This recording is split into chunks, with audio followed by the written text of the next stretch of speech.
Hello everyone, welcome back to my YouTube channel. आज होगी 12 अक्टूबर और आज की क्लास में मैं आपको करवाने वाली हूं जो कुमार गौरव सर के द्वारा आज 12 अक्टूबर को करंट अफेयर्स की क्लास करवाई गई है। इसका मैं आपको हैंड रिटन नोट्स के माध्यम से रिवीजन करवाऊंगी। इससे आपका टाइम भी बच जाएगा और आपकी पूरी क्लास का रिविजन भी हो जाएगा। तो चलिए शुरू करते हैं आज की अपनी इंपॉर्टेंट क्लास बिना टाइम वेस्ट किए। क्लास पसंद आई तो लाइक कर दीजिएगा। तो देखिए आज का अपना क्वेश्चन नंबर फर्स्ट है, नवा P20 शिखर सम्मेलन कहाँ आयोजित होगा। तो इसका आयोजन होगा यशोभूमि नई दिल्ली के अंदर। तो देखिए P20 ये G20 जो है इसका पार्लियामेंट्री स्पीकर समिट है, मतलब संसदीय अध्यक्ष है ये।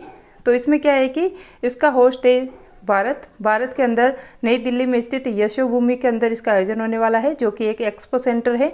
इसके बाद देखिए पहली बार इसके अंदर अफ्रीकन यूनियन भाग ले रहा है। इसके बाद देखिए किस थीम के साथ जो है इसका आयोजन किया जा रहा है, तो वसुधैव कुटुंबकम थीम के साथ इसका आयोजन किया जा रहा है, जिसका अर्थ होता है one earth one family one future. इसके बाद देखिए लैलन टॉप में G20। तो देखिए G20 का 2022 में अध्यक्ष था इंडोनेशिया, 2023 में अध्यक्ष है भारत और 2024 में अध्यक्ष होगा इसका ब्राज़ील। तो इन तीनों देशों को मिलाकर ट्राइका कहा जाता है। इसके बाद देखिए नेक्स्ट है G20 2023 की थीम क्या है। तो इसकी थीम है वसुधैव कुटुंबकम और इसके शेरपा थे अमिताभ कांत। और इसके अंदर जो है 19 देश और 2 यूरोपियन, मतलब 2 संगठन इसमें शामिल है। एक है यूरोपियन यूनियन और एक नया जुड़ा है अफ्रीकन यूनियन। इसके बाद देखिए इस बार इसका 18वां संस्करण था और इसके अंदर टोटल 21 सदस्य है, जिसमें से जो 21वां सदस्य बना है वो बना है अफ्रीकन यूनियन, जिसका हेडक्वार्टर स्थित है अदिस अबाबा के अंदर। फिर देखिए इस बार जो आयोजन हुआ है G20 का, इसमें ग्लोबल बायोफ्यूल अलायंस स्थापित किया गया है भारत के द्वारा, जिसका उद्देश्य है मतलब पेट्रोल के अंदर 20% इथेनॉल मिलाया जाए, ये इसका उद्देश्य है। इसके बाद देखिए नेक्स्ट है, और इसका आयोजन कहाँ पर हुआ था G20 का जो शिखर सम्मेलन है, इसका आयोजन हुआ था भारत के अंदर जो मंडपम में, भारत मंडपम। इसके बाहर जो है नटराज की मूर्ति लगी हुई है। मतलब ये है कि आयोजन कहाँ पर हुआ था, दिल्ली में स्थित जो भारत मंडपम है यहाँ पर इसका आयोजन हुआ था और भारत मंडपम के सामने जो है नटराज की मूर्ति लगी हुई है। इसके बाद देखिए भारत के फर्स्ट लोकसभा स्पीकर ये थे गणेश वासुदेव मावलंकर। फर्स्ट महिला लोकसभा स्पीकर बनी थी मीरा कुमार। नेक्स्ट है संयुक्त बैठक जो जॉइंट सीटिंग होती है, इसके अध्यक्ष होते हैं लोकसभा स्पीकर। नेक्स्ट क्वेश्चन है, कोई विधेयक आया है उसको तय करना कि धर्म विधेयक है या नहीं, ये जो कार्य होता है इसको तय करने का कार्य होता है वो होता है लोकसभा स्पीकर का। फिर देखिए पुराने संसद भवन का नाम क्या रख दिया गया है, संविधान सदन। और जो नया संसद भवन बना है इसका उद्घाटन हुआ था 28 मई 2023 को वीर सावरकर जयंती के ऊपर और इसके वास्तुकार है विमल पटेल। इसके अंदर लोकसभा की सीटें हैं 888 और राज्यसभा की सीटें हैं 384 और इसका निर्माण किया गया है सेंट्रल विस्टा प्रोजेक्ट के तहत टाटा कंपनी द्वारा। और फर्स्ट संविधान संशोधन एक्ट आया है इसके अंदर 128वां संविधान संशोधन बिल और ये 106वां अधिनियम बन गया है, जो कि कौन सा है, नारी शक्ति वंदन एक्ट। और इसमें क्या है कि जो महिला है इनको 33% रिजर्वेशन दिया जाएगा लोकसभा और विधानसभा के अंदर 15 साल के लिए और इसको आगे भी बढ़ाया जा सकता है। इसके बाद देखिए क्वेश्चन नंबर सेकंड है, यूरोपियन अंतरिक्ष एजेंसी के अनुसार ब्राजील के आकार से 3 गुना बड़ा ओजोन छिद्र कहाँ पर हुआ है। तो ये हुआ है अंटार्कटिका के ऊपर। तो देखिए यूरोपियन स्पेस एजेंसी इसके द्वारा कोपरनिकस उपग्रह भेजे गए हैं, तो इन्हीं के द्वारा पता लगाया गया है कि जो ओजोन छिद्र है इसका आकार अंटार्कटिका के ऊपर ब्राज़ील से 3 गुना बड़ा हो गया है। और ये कितना है ओजोन छिद्र, तो इसका आकार है 26 मिलियन किलोमीटर स्क्वायर। और मतलब इसके पहले देखिए सन 2000 के अंदर अब तक का सबसे बड़ा आकार हुआ था ओजोन छिद्र का 28.4 मिलियन किलोमीटर स्क्वायर। इसके बाद देखिए ओजोन छिद्र ये ओजोन परत में पाया जाता है। ओजोन जो O3 होता है इसका फॉर्मूला, तो देखिए ये समताप मंडल में पाया जाता है और सूर्य की पराबैंगनी किरणों से अपनी रक्षा करता है, इनको रोकता है। और ये जो है सूर्य की पराबैंगनी किरणें ये स्किन कैंसर का कारण बनती है। इसके बाद देखिए ओजोन परत को मापने का जो मापक होता है वो होता है डॉप्सन, इसके द्वारा इसको मापा जाता है इसकी सांद्रता को। और ओजोन छिद्र इसकी खोज की गई थी फोरमैन के द्वारा। तो ये सारी बातें आपको ओजोन छिद्र से याद रखनी है। फिर देखिए मॉन्ट्रियल प्रोटोकॉल जो कि 16 सितंबर 1987 को हुआ था, यहाँ पे राइट कर लेना कब हुआ था, 1987 को हुआ था मॉन्ट्रियल कनाडा के अंदर ओजोन परत के संरक्षण के लिए हुआ था ये। और इसी के अंदर जो CFC है क्लोरोफ्लोरोकार्बन, इसके ऊपर बैन लगाया गया था जो कि फ्रिज और AC के अंदर भरी जाती थी। फिर देखिए COP15 ये हुआ था मॉन्ट्रियल कनाडा के अंदर, जो कि जैव विविधता से संबंधित है और इसका हेड था चाइना, और इसी के अंदर कुनमिंग मॉन्ट्रियल घोषणा पत्र जारी किया गया था। फिर देखिए नेक्स्ट है अंटार्कटिका। तो अंटार्कटिका ये वाइट कॉन्टिनेंट है, मतलब यहाँ पर पूरी जो है बर्फ जम रखी है, इसीलिए इसको श्वेत महाद्वीप भी कहा जाता है। और इसकी जो हाईएस्ट पीक है वो है माउंट विंसन मैसिव। और फिर देखिए भारत ने यहाँ पर कौन कौन से मिशन चला रखे हैं, तो गंगोत्री है, मैत्री है और भारती है। नेक्स्ट है किगाली एग्रीमेंट। तो ये ओजोन परत के संरक्षण के लिए हुआ है किगाली के अंदर। किगाली की राजधानी, किगाली कहाँ की राजधानी है, तो रवांडा की राजधानी है। क्वेश्चन नंबर 3 है, हाल ही में चर्चा में रहे ऑपरेशन पवन का संबंध किससे है, तो ये संबंधित है श्रीलंका से। तो देखिए ऑपरेशन पवन ये चलाया गया था 11 अक्टूबर 1987 को, और इसी को जो है बैटल ऑफ जाफना भी कहा जाता है। और जो जाफना है ये श्रीलंका में स्थित एक जाफना द्वीप है ये, जो कि यहाँ पर जो है गृह युद्ध चल रहा था। तो यहीं पर जो है भारत ने, मतलब भारत के उस समय प्रधानमंत्री थे राजीव गांधी, तो यहाँ पर जो है इनके द्वारा लिट्टे समूह जो कि जाफना प्रायद्वीप पे पाया जाता है, मतलब जाफना प्रायद्वीप पर इसने अपना कब्जा कर रखा था। तो लिट्टे जो समूह है इसको समाप्त करने के लिए भारतीय सेना को यहाँ पर भेजा गया, और बहुत सारे सैनिक इसमें मारे गए थे, और इसे भारत का वियतनाम कहते हैं, क्योंकि भारत को यहाँ पर बड़ा नुकसान हुआ था। फिर देखिए जाफना प्रायद्वीप ये तमिल समुदाय सर्वाधिक मात्रा में यहाँ पर रहता है। इसके बाद देखिए नेक्स्ट है श्रीलंका। इसका पहले नाम था सिंगले प्रदेश, क्योंकि यहाँ पर सिंगली भाषा बोलने वाले लोग ज़्यादा रहते थे। फिर देखिए हमास। तो हमास ने इजराइल पर अटैक किया, इसको नाम दिया गया है ऑपरेशन अल अक्सा फ्लड। कौन सा, ऑपरेशन अल अक्सा फ्लड नाम दिया गया है। और जो इजराइल ने वापस से जो हमास पर अटैक किया है उसको नाम दिया गया है ऑपरेशन आयरन स्वार्ड। फिर देखिए कावेरी, ऑपरेशन कावेरी सूडान में चलाया गया है, ऑपरेशन करुणा म्यांमार के अंदर, ऑपरेशन देवी शक्ति अफगानिस्तान में, ऑपरेशन दोस्त तुर्की, और जो सीरिया है कहाँ पर चलाया गया है, तो ऑपरेशन दोस्त तुर्की और सीरिया के अंदर चलाया गया है। ऑपरेशन पोलो हैदराबाद को भारत में विलय करने के लिए 1948 में चलाया गया था। ऑपरेशन जीरो आवर ये भारत छोड़ो आंदोलन के समय चलाया गया था।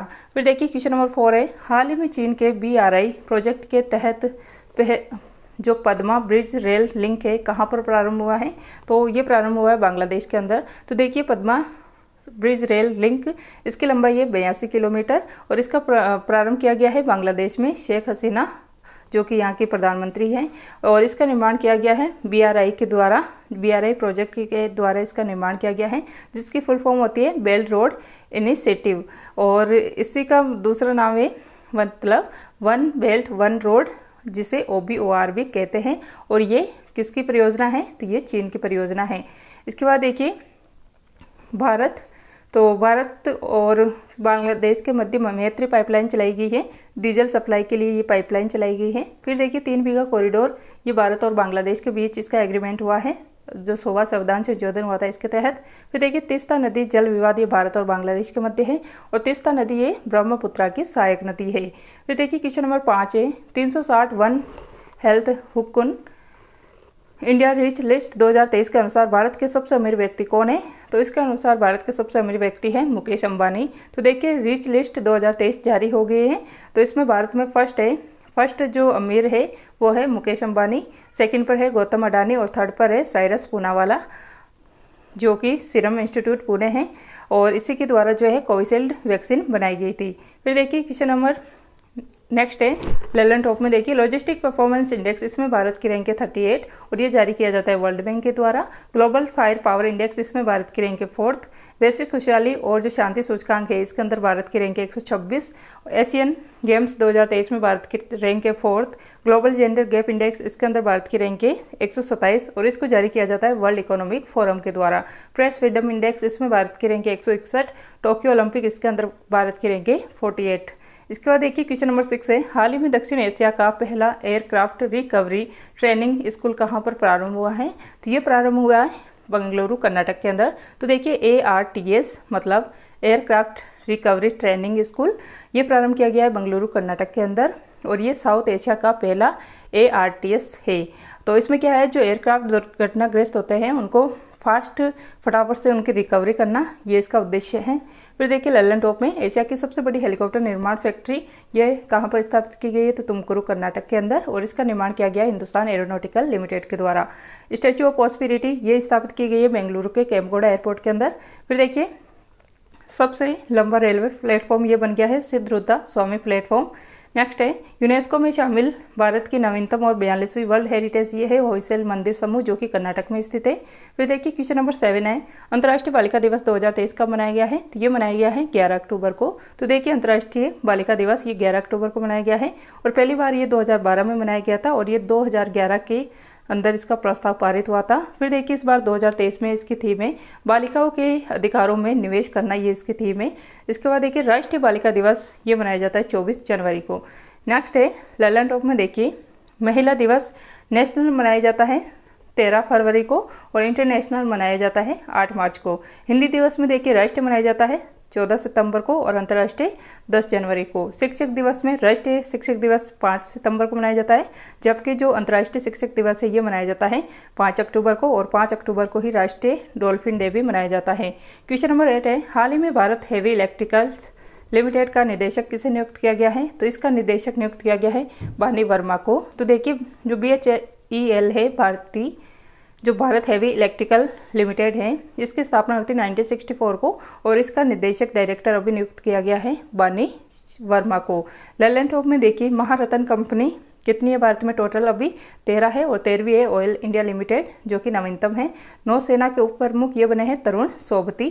नेक्स्ट है मास्टर कार्ड के हेड ये बनाया गया है रजनीश कुमार को और यूनाइटेड नेशन जनरल असेंबली इसके 78वें सत्र के हेड ये बने हैं कौन बने हैं? Dennis Francis. फिर देखिए बॉर्डर रोड ऑर्गेनाइजेशन इसके हेड बने हैं रघु श्रीनिवासन। PTI जो प्रेस ट्रस्ट इंडिया है इसके हेड बनाए गए हैं KN Shanta Kumar. Railway board के अध्यक्ष बने हैं जया वर्मा। और फिर देखिए PIB जो प्रेस इंफॉर्मेशन ब्यूरो है इसके हेड बने हैं मनीष देसाई। CBI के हेड बने हैं प्रवीण सूद और CVC जो केंद्रीय सतर्कता आयुक्त है इसके हेड बने हैं प्रवीण कुमार श्रीवास्तव। और अभी भारत के अटॉर्नी जनरल कौन है? महान्यायवादी, तो ये है R वेंकटरमणी। फिर देखिए क्वेश्चन नंबर 9 है हाल ही में 101 वर्ष की आयु में दिवंगत हुए कात्यायनी अम्मा का संबंध किससे है? तो ये केरल से संबंधित है। तो देखिए कात्यायनी अम्मा ये 101 वर्ष की हो गई थी और अभी हाल ही में इनका निधन हो गया है।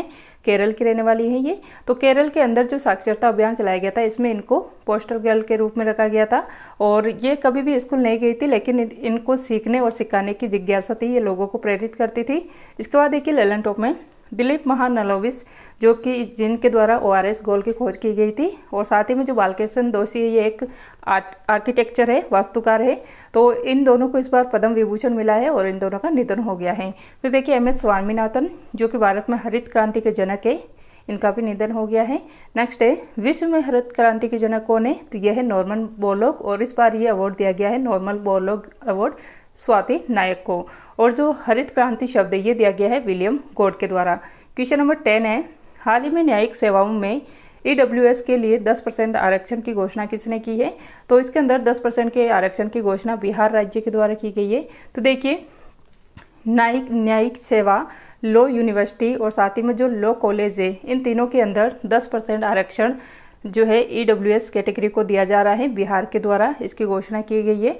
और बिहार के अंदर जातीय जनगणना हुई है, इसके अंदर जो है EWS को फ्री क्वालिटी लीगल एड मतलब गुणवत्ता कानून के समक्ष सक्षम बनाना ये इसका उद्देश्य है। इसलिए इनको न्यायिक सेवा, लॉ यूनिवर्सिटी और लॉ कॉलेज इन तीनों के अंदर 10% का आरक्षण दिया जा रहा है इकोनॉमिक व्हीकल सेक्शन को।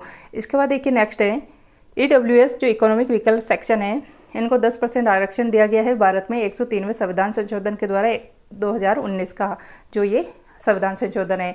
और इसी के तहत आर्टिकल 15(6) और 15(6) और 16(6) जोड़ा गया है। फिर देखिए SC ST इनको 10 साल के लिए इनका जो सीट का रिजर्वेशन है ये एक्सटेंड कर दिया गया है। और कौन से मतलब संविधान संशोधन के तहत? तो 104वें संविधान संशोधन के तहत जो कि 2019 में हुआ था। और इसी के तहत एंग्लो इंडियन का सीट का रिजर्वेशन भी समाप्त कर दिया है। फिर देखिए आरक्षण सीट 50% ये इंदिरा साहनी केस में किया गया था जो कि 1992 का है। क्वेश्चन नंबर 11 है केंद्र सरकार एक स्वायत्त निकाय मेरा युवा भारत की करेगा स्थापना।